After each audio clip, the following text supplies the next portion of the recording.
ایسے معصوم لوگ جو پہاڑوں پہ چڑھے ہوئے ہیں جی ان کے لیے کیا پالیسی اختیار کی جانی چاہیے، انہیں کیا عام معافی دی جانی چاہیے، قانونی طریقہ کار کیا ہو سکتا ہے. لیکن بہت سے ایسے لوگ ہیں کہ جو اب بھی بلوچستان کے مختلف جگہوں پہ پاکستان کے خلاف، ریاست کے خلاف اچھا ملک صاحب، ہم نے دیکھا کہ اس سے پہلے حکومت کی جانب سے آغاز حقوق کے بلوچستان پیکج کا اناؤنسمنٹ کیا گیا، پھر نیشنل ایکشن پلان میں اس طرح کی باتیں شامل کی گئی کہ بلوچستان میں سیاسی اصلاحات کی جائیں گی تاکہ جو نوجوان ہیں وہاں کے ان لوگوں کے ساتھ نہ ملے، لیکن ایک جو سیاسی عدم استحکام ہے وہ کنسسٹنٹلی اس خطے میں رہا ہے. دیکھیے بنیادی طور پہ بلوچستان جو ہے وہ شروع سے ٹارگٹ رہا ہے. حکومت جیسے کہ آپ نے بات کی، پرامن بلوچستان کے لیے بڑی کوششیں کی، اور خاص طور پہ ماضی میں جیسے میں نے ذکر کیا کہ ان لوگوں کو بھی عام معافی دی گئی جنہوں نے سرنڈر کیا، جنہوں نے ہتھیار پھینک دیے اور وہ شہروں میں واپس آ گئے. ایسے نوجوان اب بھی بڑی تعداد کے اندر موجود ہیں. جب کوئی ہائی پروفائل ایسا کیس پکڑا جاتا ہے تو اس کے بعد جو ہے ان سے جو لوگ موجود ہوتے ہیں وہ ریاست کی طرف پلٹنا چاہتے ہیں. اور اب بھی میں سمجھتا ہوں، آپ کو یہ بھی یاد ہوگا کہ بلوچستان اسمبلی نے بھی قرارداد منظور کی ہے کہ وفاق اور صوبہ مل کر ڈائلاگ کا آغاز کریں، اور وہ لوگ جو ریاست پاکستان کے خلاف اس وقت جو ہے لڑ رہے ہیں ان کو موقع دیا جائے، ہتھیار پھینکنے کا موقع دیا جائے، ان کے ساتھ ڈائلاگ کیا جائے، تو اس کا کوئی میکنزم بنایا جائے. تو میں سمجھتا ہوں کہ پاکستان نے ہمیشہ کوشش کی کہ بلوچستان کو پرامن بنانے کے لیے ایسے لوگوں کو جو کسی اور دشمن ملک کے کہنے پہ، ورگلانے پہ ایسی سرگرمیوں کے اندر ملوث رہے ہیں، ان کو موقع ضرور دیا جائے کہ وہ قومی دھارے میں شامل ہو جائیں.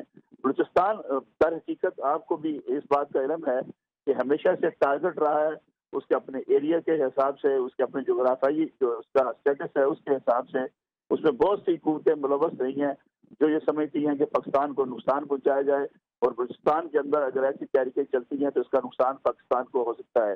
تو میں سمجھتا ہوں ساز اداروں نے، انٹیلیجنس اداروں نے اب ان کی کمر توڑ دی ہے کافی حد تک. اب جن ایریاز کے اندر یہ لوگ پائے جاتے تھے ان کے خلاف آپریشن بھی ہوئے اور ان لوگوں کی گرفتاریاں بھی عمل میں لائی گئی. لیکن یہ موجودہ اگر کیس کی بات کی جائے تو میں سمجھتا ہوں یہ بہت بڑا بریک تھرو ہے. خاص طور پہ ایک پوری جو ہے لبریشن کو وہاں چلانے والے ایک فرد کی گرفتاری، اور جس طریقے سے گرفتاری کی گئی، میں سمجھتا ہوں کہ یہ دنیا کی ایک بڑی اہم مثال ہے کہ انٹیلیجنس اداروں نے جس طریقے سے اس کو گرفتار کیا، جس طریقے سے پاکستان لایا گیا. اور یہ سمجھا جا رہا تھا، اور اسے بھی اس بات کا علم نہیں تھا کہ اس کو پاکستان گرفتار کر کے لایا جا رہا ہے، بلکہ یہ سمجھ رہا تھا کہ یہ جن کے لیے کام کرتا ہے یہ ان کے پاس اس کو لے جایا جا رہا ہے. تو میں سمجھتا ہوں کہ ایسے اگر کچھ اور آپریشن ہوئے تو اس کے نتیجے میں بلوچستان کے اندر جو بدامنی ہے اس کی لہر انشاءاللہ ختم ہو جائے. اچھا ملک صاحب، جیسا کہ ڈیٹیل سامنے آ رہی ہے کہ گلزار امام نے 2017-18 میں افغان پاسپورٹ کے اوپر بھارت کا بھی سفر کیا، تو افغان سرزمین کا جو استعمال ہے بلوچستان کے اندر کارروائیوں میں، اس کو روکنے کے لیے کیا اسلام آباد اور کابل میں رابطے ہو رہے ہیں؟ میرے خیال میں پاکستان نے ہمیشہ افغانستان سے بات کی ہے، افغانستان سے کہا ہے کہ افغانستان کی سرزمین پاکستان کے خلاف استعمال نہیں ہونی چاہیے. اس لیے باڑ لگانے کا فیصلہ کیا گیا، اور سابق army chief general Qamar Javed Bajwa کے دور میں یہ بڑی تیزی سے باڑ لگانے کا کام مکمل ہوا. بڑی تنقید بھی کی گئی خاص طور پر افغان حکومت کی طرف سے پاکستان پر، لیکن پاکستان نے اس بات کا تہیہ کیا کہ ہم اپنے بارڈر کو محفوظ کرنا چاہتے ہیں. گاہے بگاہے افغانستان کی حکومت کو بھی آگاہ کیا. طالبان کے اقتدار میں آنے کے بعد بھی پاکستان نے طالبان سے پہلا مطالبہ یہی کیا تھا کہ افغانستان کی سرزمین پاکستان کے خلاف استعمال نہیں ہونی چاہیے. لیکن اب بھی کچھ ہائیڈ آؤٹس موجود ہیں جہاں لوگ چھپے ہوئے ہیں، پاکستان کے خلاف کارروائیوں میں ملوث ہیں، اور طالبان کا موقف یہ رہا ہے کہ ان علاقوں تک ان کی رسائی نہیں ہے. لیکن پاکستان کو اس بات پہ ہمیشہ سے تشویش رہی ہے، اب بھی تشویش ہے، اور پاکستان گاہے بگاہے کابل حکومت سے یہ رابطہ کرتا رہتا ہے کہ وہاں کی سرزمین سے پاکستان کے خلاف جتنی بھی کارروائیاں ہو رہی ہیں ان کو روکا جائے. میں سمجھتا ہوں کہ یہ جب نیٹ ورک ٹوٹے گا اور جو بھی وہاں پہ لوگ پاکستان کے خلاف بیٹھ کر کام کر رہے ہیں ان تک جب پہنچا جائے گا تو کافی حد تک بلوچستان کے اندر جو لوگوں کی وہاں سے دخل اندازی ہے وہ ختم ہو سکتی ہے. اچھا ملک صاحب، جو بلوچستان کے اندر غربت ہے، افلاس ہے، تعلیم کی کمی ہے، اس کی وجہ سے بھی بہت سارے جو بلوچ نوجوان ہیں وہ ان علیحدگی پسند و دہشت گردوں کے ہتھے چڑھ جاتے ہیں. اس میں کوئی شک نہیں کہ بلوچستان کے اندر جو علیحدگی پسند ہیں اس میں مختلف اقسام کے لوگ پائے جاتے ہیں. ایک جو جس کا ذکر آپ نے کیا، یہ بات بھی درست ہے کہ کچھ لوگ جو ہے وہ بہت زیادہ غربت کی زندگی گزار رہے ہیں، وہاں ان کے علاقے میں ترقی نہیں ہوئی، محرومی کا شکار ہیں. لیکن اصل میں جو ان کے ماسٹر مائنڈ ہیں وہ نے اس بات سے کوئی غرض نہیں. دیکھیں اب صرف ایک مثال لے لیجئے، ایک بڑے جو ہے ہائی پروفائل جو شخص جو پوری موومنٹ کو نگرانی کرتے رہے، سوئٹزرلینڈ میں بیٹھے ہوئے ہیں، باہر کے ممالک میں بیٹھے ہوئے ہیں، وہ جا کے ان کی جو جس طریقے سے ان کا رہن سہن ہے وہ آپ کے سامنے ہے. تو میں جی سمجھتا ہوں کہ جس طریقے سے بیرونی فنڈنگ ان کو ہوتی رہی، جس طریقے سے پیسے کی انوالومنٹ ہوئی اور جس طریقے سے باہر سے ان کو بیٹھ کے کنٹرول کیا جاتا رہا، تو لوگ اس طرح ان کے ساتھ بھی شامل ہوئے. اس لیے دو لوگوں کو مختلف انداز سے دیکھا جانا چاہیے. ایک تو وہ لوگ ہیں جو کسی محرومی کی بنیاد پر کسی کے ورگلانے میں آ گئے ہیں، ایک لوگ وہ ہیں کہ جو باقاعدہ منظم منصوبہ بندی کے تحت اس سارے عمل میں شامل ہیں. اس کے لیے ان کے اپنے مفادات ہیں، اس کے لیے ان کے پیچھے فورسز ہیں، ان کے پیچھے وہ قوتیں ہیں جو پاکستان کو ڈی اسٹیبلائز کرنے کے لیے شروع سے ہی کوشش کرتی رہی ہیں. بہت بہت شکریہ نصر اللہ ملک صاحب ہمارے ساتھ موجود تھے. جاوید بلوچ ہمیں اپڈیٹ کر رہے تھے. ریاست میں مخالف سرگرمیوں میں ملوث گلزار امام کو جامع منصوبہ بندی کے بعد گرفتار کیا گیا. انٹیلیجنس اداروں کی جانب سے ایک شاندار کارروائی کی گئی. بلوچ نیشنل آرمی کا بانی اور رہنما گرفتار کیا گیا ہے. سیکیورٹی فورسز نے کامیاب آپریشن میں انتہائی مطلوب دہشت گرد کو گرفتار کیا ہے جو ریاست کے خلاف متعدد کارروائیوں میں ملوث تھا. غالدم تنظیموں اور دشمن انٹیلیجنس ایجنسیوں کے ناپاک عزائم کے لیے آج ایک بہت بڑا دھچکا ہے. سیکیورٹی فورسز نے انتہائی کامیاب آپریشن کر کے انتہائی مطلوب دہشت گرد گلزار امام عرف شمبے کو بلوچستان سے گرفتار کر لیا ہے. ISPR کے مطابق ریاست مخالف سرگرمیوں میں ملوث گلزار امام کو جامع منصوبہ بندی کے بعد گرفتار کیا گیا اور جیسا کہ نصر اللہ ملک صاحب بتا رہے تھے کہ اس کو باقاعدہ لیور کیا گیا کہ وہ اپنی ہی جیسی تنظیم کے ساتھ رابطہ کر رہا ہے اور اس کو ایک بہت طریقے سے منصوبہ بندی سے پاکستان لایا گیا اور اس کے بعد اسے ایک انتہائی کامیاب انٹیلیجنس بیسڈ آپریشن کے بعد گرفتار کیا گیا. گلزار شمبے کا غالدم تنظیم بلوچ نیشنل آرمی کا بانی اور رہنما بھی رہا ہے. گرفتار دہشت گرد نے دسمبر 2017 میں گل نوید کے نام سے افغانستان کے پاسپورٹ پر بھارت کا دورہ بھی کیا. بریگیڈیئر ریٹائرڈ حارث نواز صاحب ہمیں جوائن کریں گے اس سارے معاملے پر بات کرنے کے لیے. سینئر دفاعی تجزیہ کار ہیں. حارث صاحب، جس طرح سے گلزار امام کو گرفتار کیا گیا ہے انتہائی کامیاب انٹیلیجنس بیسڈ آپریشن کے بعد، آپ سمجھتے ہیں کہ اس سے بلوچستان میں جو علیحدگی کی تحریک ہے، جو دہشت گرد کاروائیاں ہیں، انہیں بہت بڑا نقصان پہنچے گا؟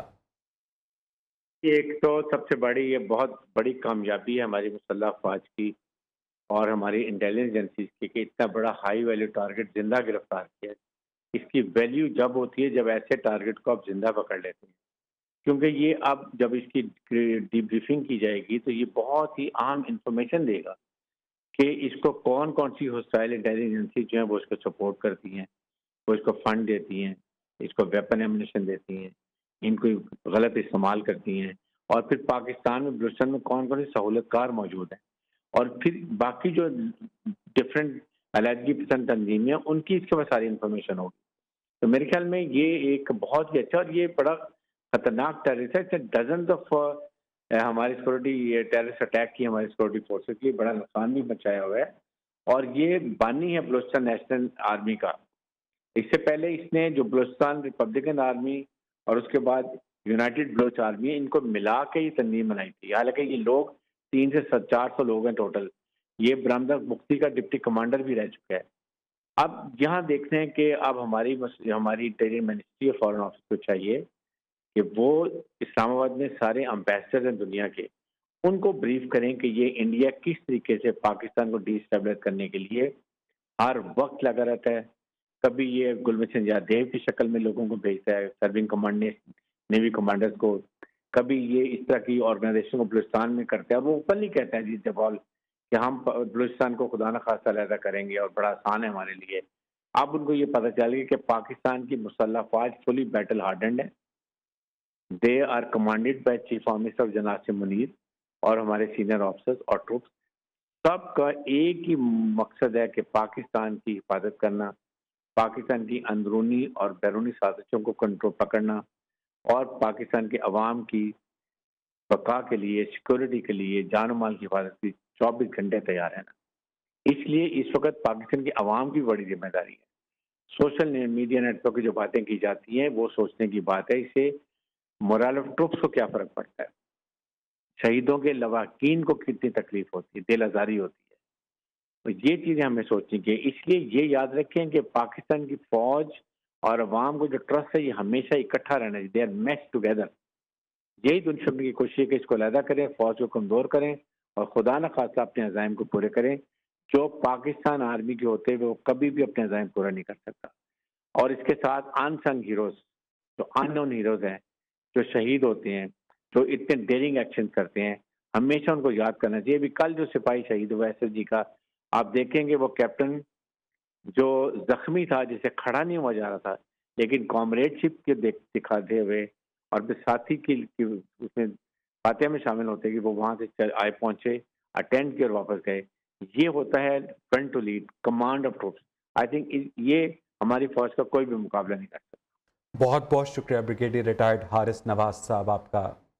وزیر اعظم شہباز شریف کی زیر صدارت قومی سلامتی کمیٹی کا اہم اجلاس جاری ہے. اجلاس سے پہلے army chief general Asim Munir کی وزیر اعظم شہباز شریف سے ملاقات بھی ہوئی.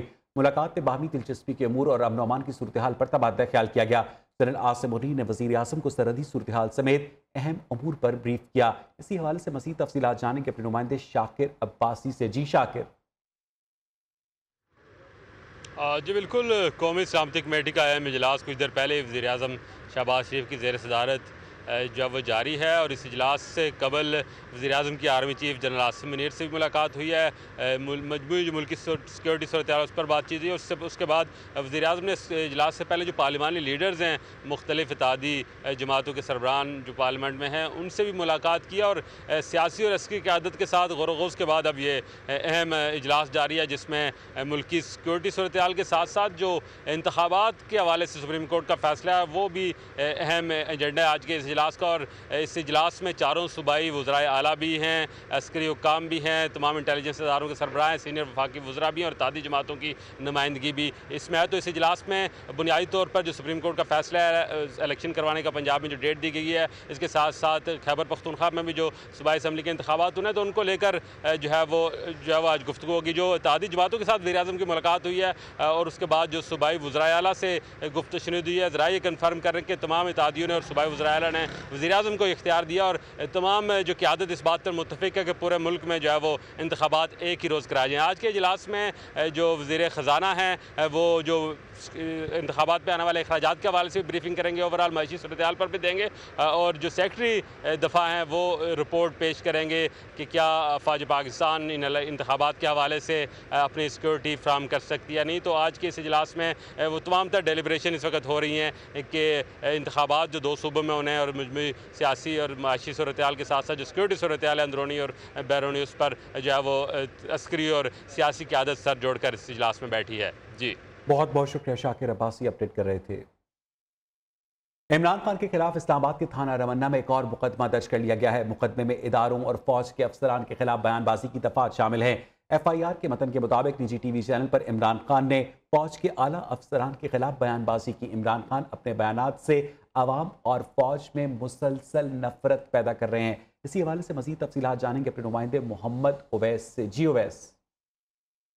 بالکل، سابق وزیر اعظم عمران خان کے خلاف تھانہ رمنہ میں ایک اور مقدمہ درج کر لیا گیا ہے. مقدمے میں اداروں اور پاک فوج کے افسران کے خلاف بیان بازی کی دفعات کو شامل کیا گیا ہے. ایف آئی آر میں کہا گیا کہ نجی ٹی وی چینل پہ عمران خان پاک افواج کے اعلیٰ افسران کے خلاف بیان بازی کر رہے تھے. عمران خان اپنے بیانات سے عوام اور افواج میں مسلسل نفرت پیدا کر رہے ہیں. اس کے علاوہ یہ بھی کہا گیا ہے کہ عمران خان کے ایسے بے بنیاد الزامات سے پاک فوج کی ساکھ کو نقصان پہنچا ہے، جس سے غیر ملکی ایجنسیوں نے موقع کا فائدہ اٹھاتے ہوئے عمران خان پر حملہ کیا اور پاک افواج اور عوام میں ایک بڑا جو فاصلہ تھا وہ پیدا کیا، اور عدم اعتماد کی صورت پیدا کی جا رہی ہے. اس حوالے سے جی بہت بہت شکریہ اویس آپ کا. کینیڈا میں برفانی طوفان سے 2 افراد ہلاک ہو گئے. 2 صوبوں کیوبک اور اونٹاریو میں 10 لاکھ سے زائد افراد بجلی سے محروم ہو گئے ہیں. کینیڈا کے 2 صوبوں کیوبک اور اونٹاریو میں برفانی طوفان رپورٹ کیا گیا، جس کے بعد ایک کیوبک اور دوسرا شخص اونٹاریو میں ہلاک ہوا. 1 ملین سے زائد افراد بجلی سے محروم ہیں. برفانی بارش اور تیز ہواؤں نے درخت اکھاڑ دیے اور وزنی بجلی کی تاریں گرا دی. دونوں صوبوں میں بجلی فراہم کرنے والی اداروں کی جانب سے بحالی کا کام جاری ہے. وزیر اعظم جسٹن ٹروڈو جلد مدد فراہم کرنے کی پیشکش کر رہے ہیں. ٹورنٹو کے نامور سی این ٹاور پر آسمانی بجلی گر گئی. بجلی کا خوفناک منظر کیمرے کی آنکھ میں محفوظ ہو گیا.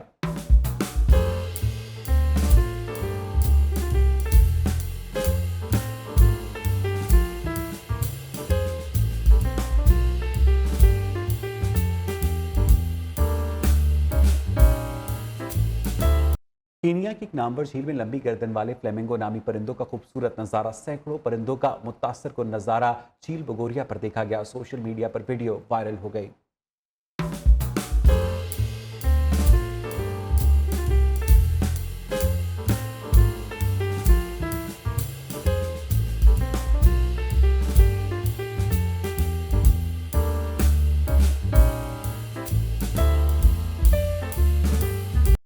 اس کے ساتھ ہی 12 بجے کے بلیٹن میں اتنا ہی۔ مزید خبروں اپڈیٹس کے لیے دیکھتے رہیے نیو نیوز۔